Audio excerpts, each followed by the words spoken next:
Everybody out there, you're tuned in to 91.8 The Fan. You're in my corner, and I have a returning guest into the corner that has a big, gigantic robot. Would you like to unveil your identity to the masses? Sure. Hi, everybody. This is Tiffany Grant, best known as Asuka Langley Soryu or Shikanami from Evangelion. And now it's nice to actually talk to you again. Like I missed hearing your voice. Oh, thank you. Thank you. It's nice to be asked. Well, now the first time we talked extensively about your past and your flagship character, but this time I would like to focus on your most current projects. That way we're hmm keeping up to date here. And I Yes. was I was looking through everything, and I think the latest thing you've done actually is a short called Five Numbers. I did that last year. It's not the most recent thing, but it is a recent thing that I worked on. Yeah. That there were two short films that came out on a DVD, also Blu-ray, together, and one of them was Five Numbers, which I played actually two roles in. I'm a person and a cat, and then I wrote the script for the other short film, which is called Coisant. So, Well, it was actually kind of funny because I didn't know anything about this short, but I got a message from I'm gonna butcher his last name, I know it, but I got a message from Mark Lakowski. Laskowski, yeah, Yes, uh-huh, I got a message from him on Facebook the other day because we've talked to him before, and he's like, "Oh uh-huh. yeah, I was just in this new short. You should check it out." So go He's figure, you were in it. hysterical in it. Yeah, he's really, really funny in that. In particular in Coisant, he's really more in he's in Coisant. He's not in Five Numbers, but yeah, he's very, very funny in it. Well, that must And, be a nice project to do because it's something different from the norm, and it's not oh necessarily yeah, really long. no, it was very different than anything we've done before. But apparently, I guess maybe it's been about 7, 8 or so years ago now. There were a lot of these short films, around 20, 30 minutes that came out in Japan, and um, there's not really an easy venue for that kind of a project in the United States because, well, you wouldn't go to a theater to see a 20-minute movie. The only way you'd maybe see that would be at some kind of a film festival or something. And then it's also really difficult to try to sell someone on the idea of buying a DVD that only has a 20 or 25-minute show on there. So there was the idea of getting these two shows. They're both science fiction, but other than that, they're not really related. They're not by the same director or anything like that, but just two short films together on one DVD, so it makes it a little more bang for your buck. And there's a lot of behind the scenes extras and things on there as well. Well, since it is anime, I mean hmm the best venue you could have it at would be at a convention. You know. Oh yeah, yeah, I think so. And we have actually Matt Greenfield directed both of them, and we did show them at least one convention that is coming to mind. We screened them. It was I guess a premiere because we screened it before the DVD even came out last November, I believe, at NebraskaCon. Because it seems like that's becoming a bigger thing, like where premieres are at Mm-hmm. conventions, where people Mm-hmm. will stand in line and watch an anime they haven't seen before. Mm-hmm. It's funny because I'm a horrible theater geek, and I'm not much for going to a convention like across the Mm-hmm. U.S. and sitting in a dark room, but people love Right. it. So People do. People go to, I used to think, why would anybody go to an anime convention and go sit in a room and watch anime? I mean, if it's something that's already out and you could buy it, then that's one thing that seems a little odd to me. But yeah, when it's, something brand new and you can't see it yet, then yeah, definitely. That's a great opportunity for people to check stuff out. But like I said, that came out at the end of last year. So I have actually worked on a few other things since then. In fact, I just worked on a new show last week. I think I'm not allowed to say what it is yet, but yeah. well, I do know another recent one. Apologies Mhm. for mixing up the dates, but Oh, no, no, that's all right. I do know another recent one, which we've talked to quite a few people about, has been Infinite Stratos. Oh, yes. Yes, that has just recently come out on DVD and Blu-ray, and that is from Sentai Filmworks, as is quiescent and 5 numbers.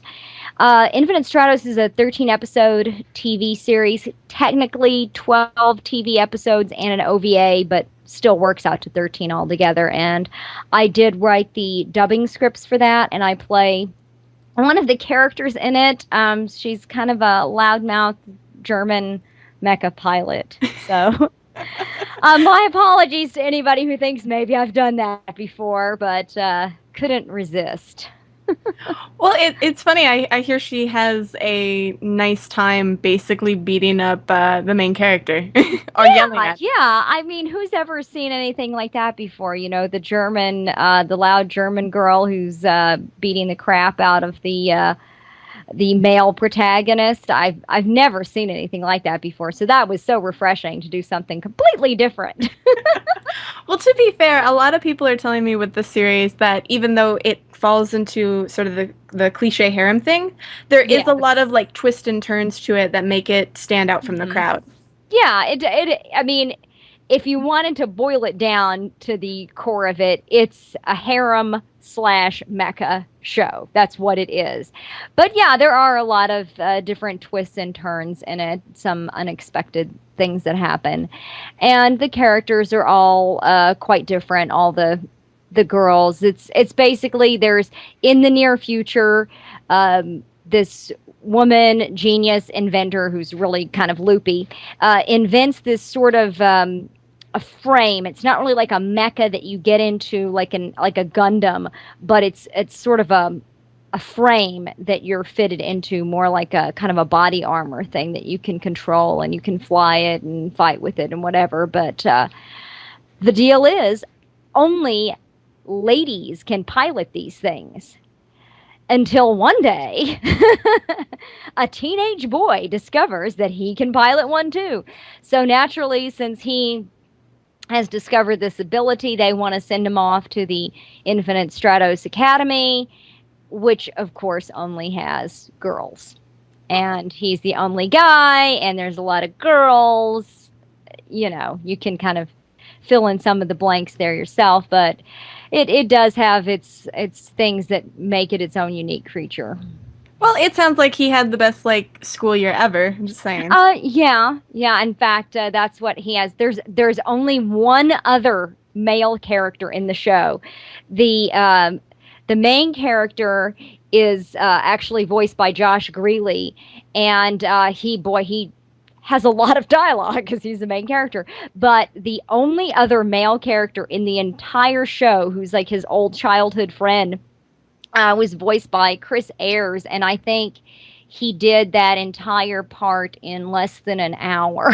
So it's a very girl heavy show. There's not a lot of dudes in it, Oh, but yeah, but that is what his friend says. Man, you must be having the best time in the history of mankind because you're the only guy at this school with all these girls, and that's maybe not always the case for Ichika. Ichika's the main character.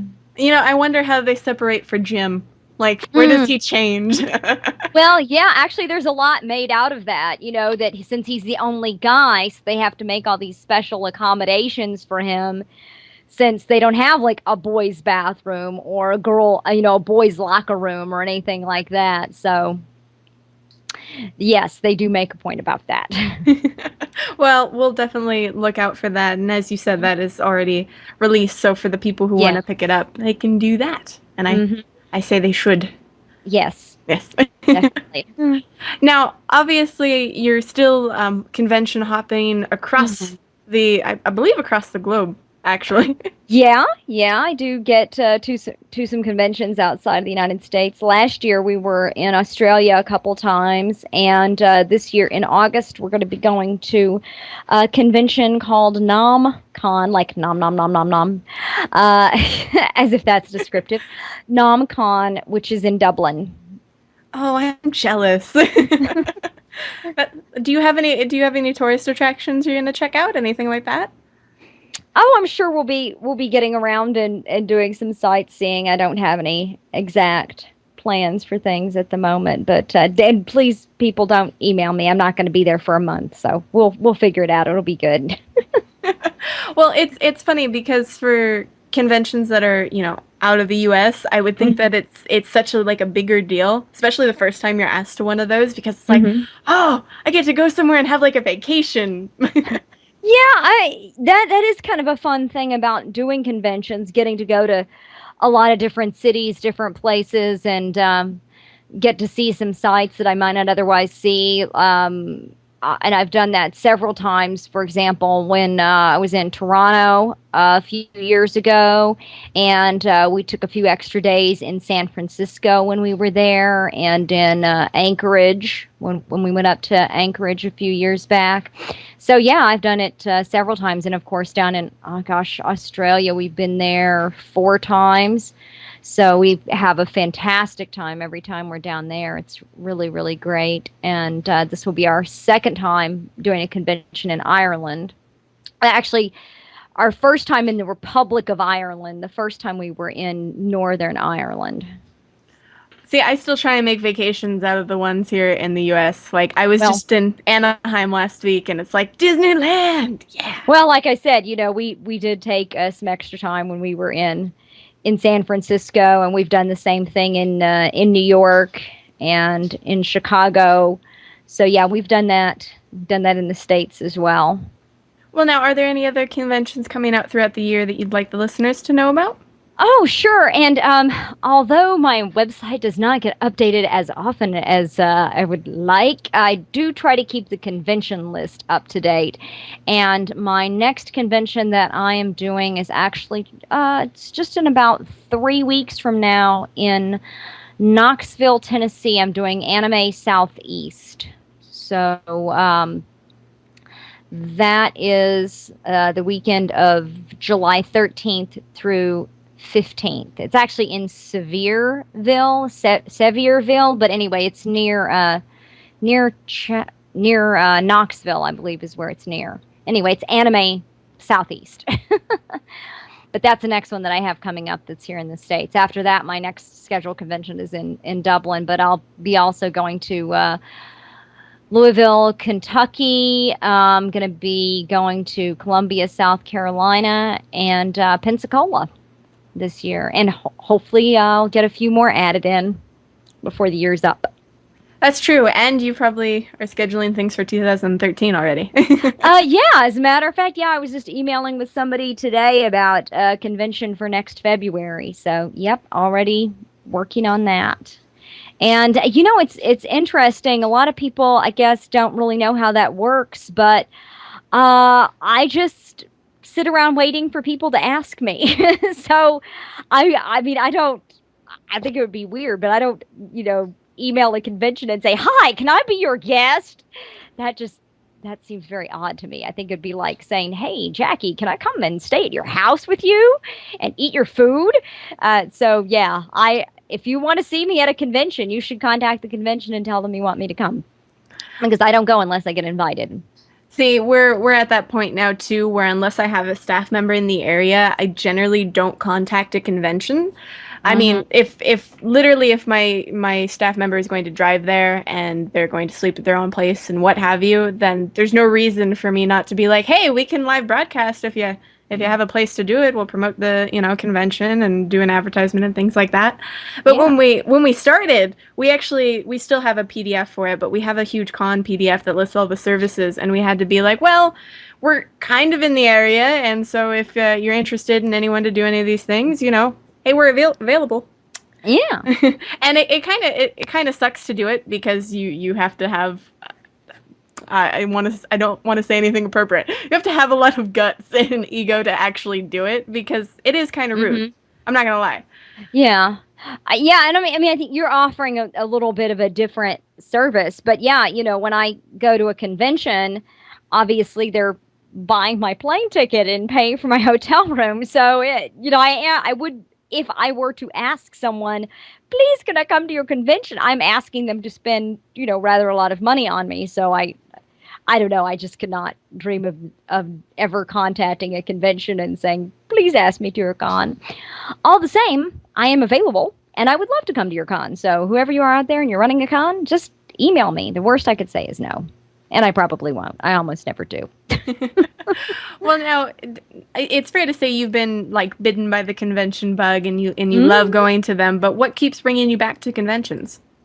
Um, I guess just the fans. I really have a great time meeting people and interacting with them, and I still enjoy anime cons. I like connecting with people in person. I don't. Oh, I know this is going to sound terrible.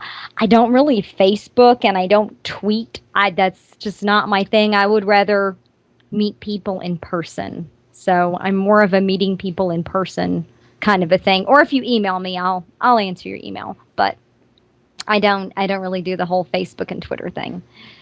Yeah. Well, that makes sense though, because some people they can be completely different online, and then you meet them in real life, and it's like, are you the same person? Well, I am the same person, so yeah, I don't know. I just it seems like, oh my gosh, when would I ever find the time to do it? So I don't. But Maybe one day you'll yeah, be I don't pressured know. enough, I and don't the know. fans will stalk you.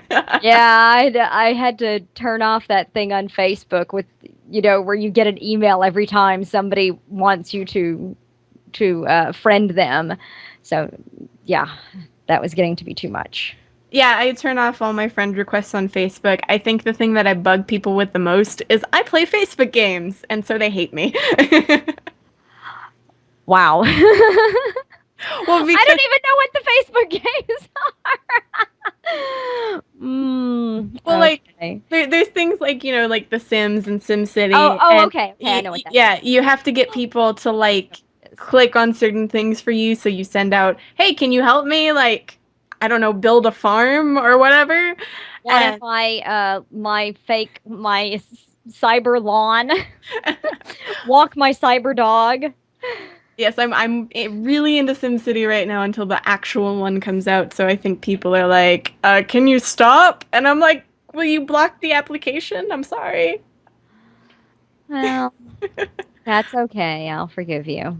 Okay, good. Especially since you haven't emailed me and asked me, to watch your simulated parakeet or whatever it is. No, I've just been making the staff do it. I've been cracking the whip. Okay. Okay. But now, are there any other projects that you want the listeners to know about, or anything else you can talk about so they can keep up to date? Oh, sure, sure. Yeah. Another series that I worked on recently, it's a 26 episode series called Book of Bantora, and that's a really cool kind of a sci-fi show. It's rather dark, but I know the first half of it is out. I don't believe the second half of it has come out yet, but anyway, so Book of Bantora, I would definitely recommend if you like sort of edgy sci-fi type stuff. It's the idea that when people die, their soul becomes a book, but not the kind of book like you think of Barnes and Noble book. It's more like a stone tablet kind of a thing. But these armed librarians guard the books of people's lives because they're sacred and need to be protected and so on. But there are people who would like to get those books because if they do, then they could find out, your secrets. It's because it contains all of your thoughts and your memories and your feelings, and they could find out, maybe if you had some great secret that they wanted to uncover. But it's really interesting, totally different concept for a show. And then and the other thing that I worked on, which came out recently, and it's actually a feature, it's called Plan Z, which I know it sounds like they couldn't spell the word planet, but actually it's like PLANZET, and basically it's like Plan Z or Plan Zeta. There are aliens near the Earth, and so this is Plan Z, Plan Zeta. And if this doesn't work, our goose is cooked, kind of a thing.